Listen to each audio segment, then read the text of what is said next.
आज ले पहले चलो तू आज कला सुना पहला मिलन के पहला रतिया चलो आज कला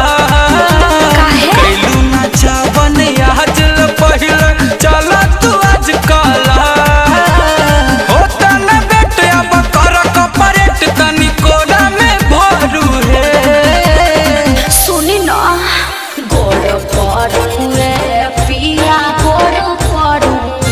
जान बनाते धरू है हाथे धरू रे पिया हाथे धरू जानी ताते धरू है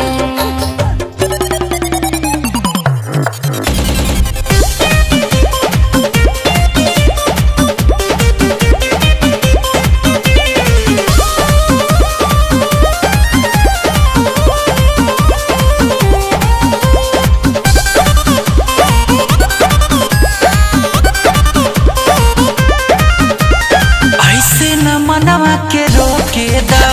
होता मिलन तनी हो खेदा पानी पिया सल पानी के रानी मन भर सोखेदा तनी बर्दाश्त करे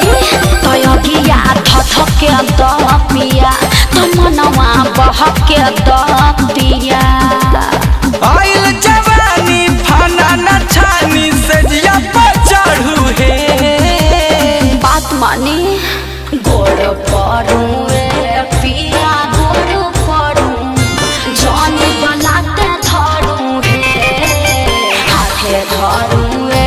पिया हाथे धरू जानी ताते धरू है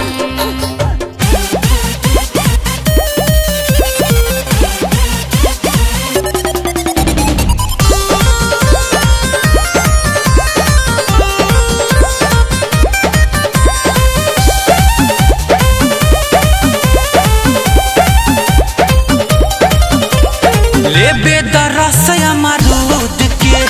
रोके न पाइबू खुद के मजा मिली जब तोहरा कोरा में आइबू कूद के अरे बात मानो ना दर्द न सहाई पिया कि बहुत दुखाई पिया गुंजन बचन के मन नहीं तुरुनी हो रहा करू है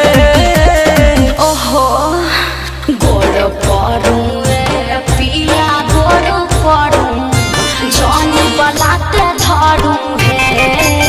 हाथे धरू रे पिया हाथे धरू जानी ताते धरू है अरे बाक हमेशा जिदियान रही ना।